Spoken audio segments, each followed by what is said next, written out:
အားလုံးပဲမင်္ဂလာပါဗျာမင်္ဂလာပေါင်းနဲ့ပြည့်စုံကြပါစေဒီနေ့လေးမှာတော့ကျွန်တော်ကဆရာတော်တွေကိုအမြဲတွေ့ရပါသလားမြင်ရပါသလားအမြဲတမ်းဆရာတော်တွေနဲ့ကြုံရပါသလား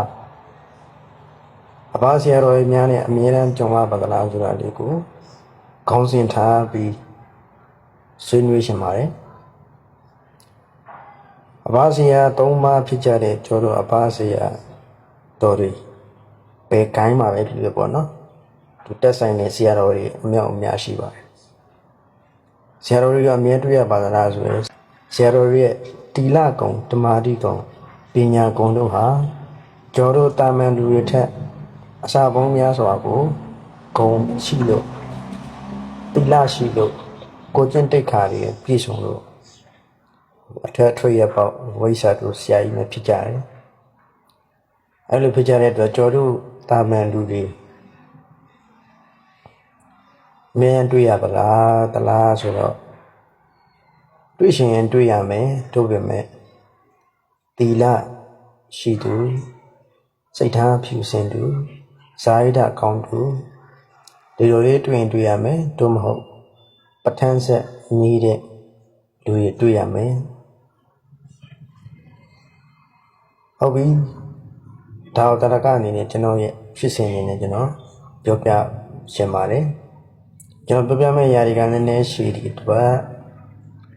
ပထမဦးစွာဒီဗီဒီယိုလေးမှာမှတ်သားမှာဆရာတော်တွေကိုအမြဲတမ်းပင့်ဖိတ်ရင်ဆရာတော်တွေကလာရှင်မလဲလာပါမယ်အမြဲတမ်းတော့ဆရာတော်တွေမလာနိုင်ပါဘူးမလာနိုင်ဆိုတာကမြန်မာနိုင်ငံမှာ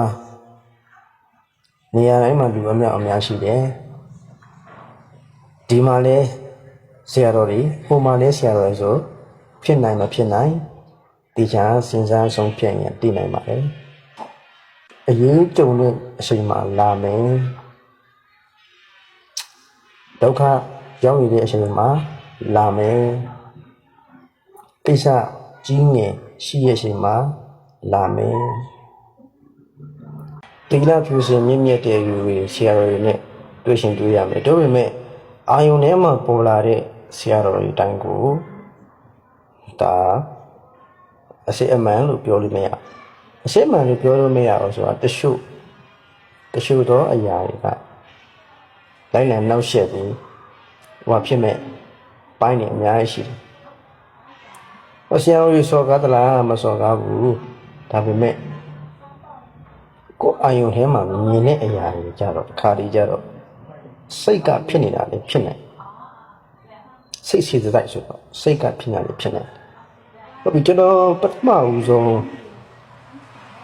ကျွန်တော်2020ခုနှစ်တုန်းကဥပဒေဆရာဖြစ်တဲ့ဆရာကွန်မန်းချွေဓမ္မပညာသွားယူရကျွန်တော်ကမွေးရနေမှာဖောင်းစားပြဆိုင်တစ်ခုမှာအလုပ်ဝင်လုပ်နေတော့အချိန်ကအဲ့လောက်ကြီးမရှိဘူးဗျအချိန်ကအဲ့လောက်ကြီးမရှိတော့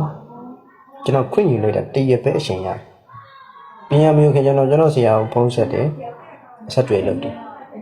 ဆရာကျွန်တော်ပညာလာယူရှင်တယ်ဒါပေမဲ့ကျွန်တော်ကအချိန်မရှိဘူးဖြစ်နေတယ်ကျွန်တော်ကိုပညာလေးပေးပါလားတောင်းခံဆရာခင်ဗျာလေးရတယ်မင်းတက်လာခဲ့ငါလုပ်ပြီးမယ်အဲ့ဒါကျွန်တော်တက်သွား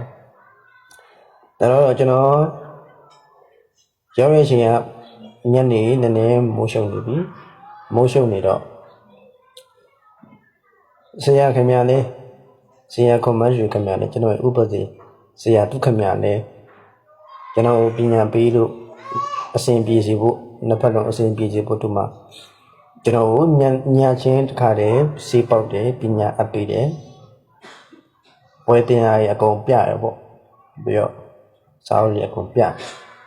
ကျွန်တော်ပညာယူပြီးတော့ကျွန်တော်ဒီပညာကိုဘယ်လောက်ထိအစွမ်းထက်တယ်ဆိုတော့ကျွန်တော်မသိသေးဘူးအချိန်မှကျွန်တော်ရောင်းချပဲရှိတယ်ဟုတ်ကျွန်တော်ပြန်ရောက်တဲ့အချိန်မှာလဲချာပြန်လာပြီးပြန်ရောက်တဲ့အချိန်မှာကျွန်တော်ရဲ့အိမ်မထင်းမှာကျွန်တော်ဘယ်ကိုရောက်နေလဲဆိုတော့ကျွန်တော်ပုတ်ပါတောင်ကိုရောက်နေပုတ်ပါတောင်ကိုရောက်နေတော့ကျွန်တော်ဆန်းတော်ဘဝနဲ့ကျွန်တော်လိုက်ကြည့်နေတယ်ဟိုကြည့်အကြည့်နေတော့ ယတိဝိဝတ်ထားတဲ့ဆရာတော်တစ်ပါးကိုမြင်တွေ့ရတယ်ယတိဝိဝတ်ထားတဲ့ဆရာတော်တစ်ပါးကိုတွေ့ရတဲ့အချိန်မှာကျွန်တော်သွားမိဆရာကျွန်တော်ဘယ်ရောက်နေတာလဲပြီးတော့ဆရာကအဘရောဘာတူလဲနမရီတိဖွင့်ရအောင်ကျွန်တော်သွားမိတော့ဆရာတော်ကဘာမှမပြောမသိရဘူးငါကောင်းတယ်မင်းဒီလမ်းကိုဆက်လို့အဆင်ပြေအဆင်ပြေပြီးတော့အောင်မြင်မယ်တဲ့ငါမင်းကိုဆောင်းရှောက်မယ်အဲ့လိုပြောပြီးတော့ဆရာတော်လေးပျောက်အဲ့မှာတစ်ချက်ကအောင်မြင်မယ်လို့ပြောခဲ့လို့ဒီလမ်းကိုကောင်းမလို့ငါဆောင်းရှောက်မယ်အမှလည်းကျွန်တော်မသိသေးဘူးအဘဆရာဘယ်ဆရာဖြစ်မယ်လို့ကျွန်တော်မသိသေးဘူးနော်အဲ့တော့အဲ့ဆရာကြည့်ရှင်အားဖြင့်ပထမကျွန်တော်ပညာစယူရတဲ့အချိန်ပထမအချိန်ဖြစ်နေပထမစီးပိုင်းပေါက်ပြီးတော့ဒီကိုင်းပညာကိုပထမစမယ်အချိန်ပေါ့အဲ့အချိန်ဖြစ်နေအမှတစ်ချက်မှတ်ထားပြီနော်ဂိုင်းကိုစဝင်တဲ့အချိန်စတင်တဲ့အချိန်တစ်ချက်အမှယတိဝိဝတ်ထားတဲ့ဆရာတော်တစ်ပါးကိုတွေ့ရတယ်ပြီးတော့ပုပ္ပါတောင်မှာတွေ့ရတယ်ဒါအဘဘိုးတော်သူဖြစ်နေဖြစ်နိုင်တယ်ဒါတော့တိကျတယ်ကျွန်တော်ပြောမတတ်ဘူးဒါပေမဲ့ကျွန်တော်ကြုံတွေ့ရတဲ့တာရကလေးတွေကို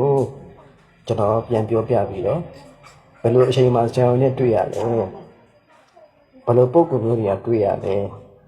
ကျွန်တော်အဲ့ဒါကိုအဓိကပြောရှင်းတယ်ဟုတ်ပြီပထမဦးဆုံးနေတယ်စတင်တဲ့အချိန်မှာတွေ့ရတယ်အဲ့ကနေအခုထိကျွန်တော်ပညာတက်တန်း9နှစ်လောက်ရှိတော့တခါမှကျွန်တော်ဆရာတော်နဲ့နောက်ထပ်အဲ့လိုမျိုးမတွေ့ရဘူးဆိုတော့တစ်ပိုင်းနောက်တစ်ပိုင်းကကျွန်တော်ပညာစယူပြီးတော့တိတ်မကြဘူးဆရာကြီးမင်းရှိသူကတောင်ကြီးရောက်လာတယ်တောင်ကြီးနမဟိုးတောင်ပေါ်မှာအိုးပေါ်စီကြီးစတည်ဒီအချိန်မှာကျွန်တော်နဲ့ကျွန်တော်ရဲ့ညီကိုဆရာဖြစ်တဲ့ဆရာနိုင်ဝင်းခေါ်တယ်အဲ့အပိုင်းကိုကျွန်တော်နောက်အပိုင်းမှာထပ်ပြောမယ်ကျေးဇူးအများကြီးတင်ပါတယ်ဗျပထမနေ့တော့မှတ်ထားပြပါဘဝစတင်တဲ့အချိန်မှာတွေ့ရတယ်